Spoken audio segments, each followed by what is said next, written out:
Oh, welcome back. Chapter 15, Field Maneuvers. Go Cat Brother.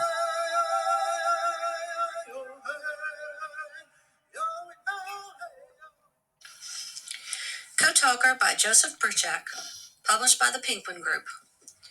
Please excuse the mispronunciation of any Navajo language or words. Chapter 15, Field Maneuvers. Before being shipped to the South Pacific, we had to take part in a 2-day training exercise on the Big Island of Hawaii. Half of the Big Island is rainforest, and the other half is desert, so you could experience all kinds of terrain. Our maneuvers took place out in the desert, which looked very much like our own Denatah. It even had some of the same plants. Like many of the things that had happened to me during the war, that training exercise made me very glad that I was a Navajo. We had a gung-ho lieutenant. Everybody called him Stormy. "We're going to see how tough you guys are," he said. "We're going to cross this desert on foot in 2 days. You've got just one canteen of water each, so you have to make it last. There's no other way you can get water out here." When he said that, Key and Bill and Henry and I, the 4 of us who were Navajos, looked at each other and nodded. We had all seen the clumps of prickly pear cactuses that were growing everywhere. We started out and it was hot. Pretty soon the other Marines, including the lieutenant, were drinking from their canteens, but not us Navajos. Whenever Stormy wasn't watching, we would cut off a piece of prickly pear cactus, scrape off the spines, and suck out the juice. We knew there was a lot of water inside a prickly pear, even if Stormy didn't have a clue. By night, just about everyone else's canteens were almost empty. The next day was even hotter. We went about another 10 miles and people just wore out. "Have you guys still got water?" another Marine asked me. I held up my canteen and shook it so he could hear all the water sloshing around. "How the heck can you get along without water?" "Oh," I said, "I'm just not thirsty." "That's just the Indian way," Key added. By about 2 that afternoon, everybody but us Navajos had collapsed. Stormy was sitting on a little hill. "Come on," Henry said to him. "We got 10 more miles to go." "You fellas still got water?" he said in a cracked voice. "Sure," I said, offering my canteen. "Here, Lieutenant, you can have some of mine." He raised one hand weakly. "No," he said, "that wouldn't be fair." Then he stood up and looked back at his worn-out Marines. "If any of you can't make it, just wait here. I'll have them send back water from camp." He got about 100 yards before he fell down. Everybody else fell down right behind him except us. We 4 were the only ones standing. Bill tried to help him get up, but he just waved us away. "Chiefs," Stormy croaked up at us, "do you suppose you guys could go all the way into camp? I'm going to write a letter for you to take to Colonel Wood asking him to send us out some water." We did like he said. By the time the water truck got out to them, they were all about dead. We never did tell Stormy about prickly pear cactuses. It was more fun having him and the others think that we Navajos were the toughest Marines of all. A few days after that, we shipped out. I was with the 3rd Division, 9th Regiment, along with several other code talkers, including Bill Toledo. Just as the scuttlebutt had it, we men of the 1st Marine Amphibious Corps were heading for the Solomons to force a landing on Bougainville. We had to drive out the Japanese and secure the airfields. We did not go straight into battle, though. First, we had more field maneuvers. This practice was really important. It was to make sure that things did not go wrong too much. I say too much, grandchildren, because one of the unwritten rules of war is to expect the unexpected. If there's any possible way that something can go wrong, you can bet the ranch that it will. Imagine 24 ships and a dozen different landing beach sites. Think about all the preliminary airstrikes and naval bombardment before even boarding the landing crafts, those LCVPs, short for landing crafts for vehicles and personnel, and LCMs, short for landing crafts mechanized, that we all just called alligators. There were also the LSTs, much bigger landing ships that carried tanks and trucks. Then, picture 14,000 Marines and 6,000 tons of cargo hitting the beaches by nightfall.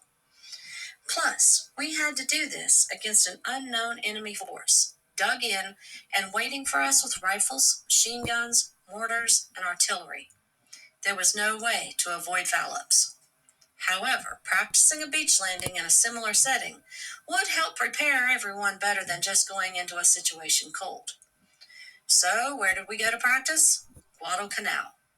From October 17 to 19 of 1943, we conducted landing exercises on the beach of the canal.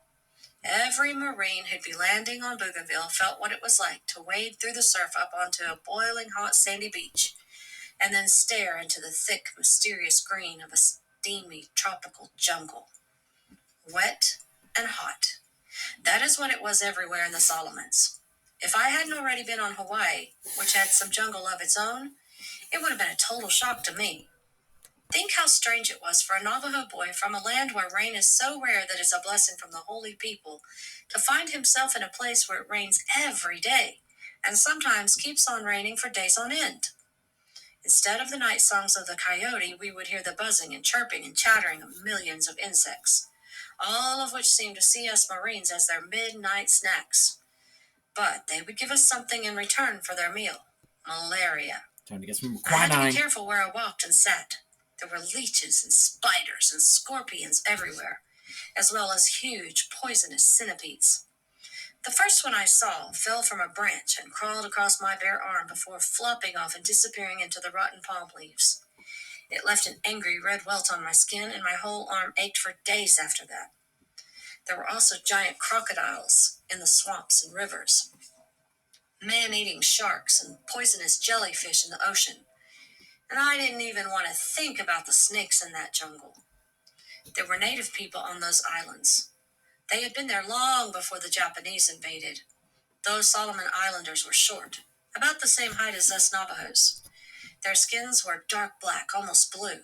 Their hair was curly and red because they dyed it with lime juice. Their teeth were stained red too, because they were always chewing betel nuts. That dangerous, steamy island was their beloved home. They saw it the way we saw our dry land of Denata. It was a sacred place, given to them by their gods, and they knew how to survive and be happy there. But they had not been happy during the Japanese occupation. Although the Japanese said they were liberating the island, they used the native people like slaves, beating or killing them if they tried to escape. It was a familiar story to me as a Navajo. It made me feel I had much in common with them, so I spoke more often to the islanders than most white Marines did. Those natives talked a kind of broken English called pidgin, which was not too hard to understand. I remember one man called Jean who was a sort of chief. He had terrible scars all over his chest from when the Japanese had tied him to a tree and tortured him by stabbing him with their bayonets. They'd wanted him to tell them where the American soldiers were, but he refused to talk. When night fell, he got loose and crawled to the water. Then, in spite of being weak from the loss of blood, he swam for 3 miles through water filled with sharks and crocodiles to reach an American Ranger squad and tell them where the Japanese were. One day, Jean approached me. "You come," he said. He took me by the arm and led me to a big rock near the ocean. We sat together there for a time without saying anything. Then he bent over, pressed his palm on the ground, and lifted his hand up to rest it against his chest. I understood. He was telling me this land was in his heart. I knelt down on one knee and did the same, then swung my hand in the direction of the rising sun. Jean nodded. He understood that the land of my own heart was there, far across the wide ocean. He placed his left hand on my chest, and I did the same.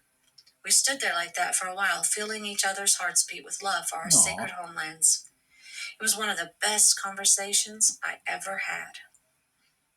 From our landing exercise at Guadalcanal, there was a full-scale debarkation of all the equipment and supplies we'd be taking with us when we did it all for real. Bill Toledo and I climbed into a blunt-nosed 36-foot-long Higgins boat with 30 other men, and were lowered over the side into the calm sea half a mile offshore. Then we chugged in at 6 knots an hour toward the tranquil beach. "Okay," our officers yelled, "Go, go, go!" My combat pack was on my back, my rifle held at the ready. I jumped in, feeling the warm water fill my boots. It was strange knowing that American blood had darkened the surf of this island. I was landing on so easily. Then my feet sank into the sand. For the first time, I was on soil where American Marines had died fighting the Japanese.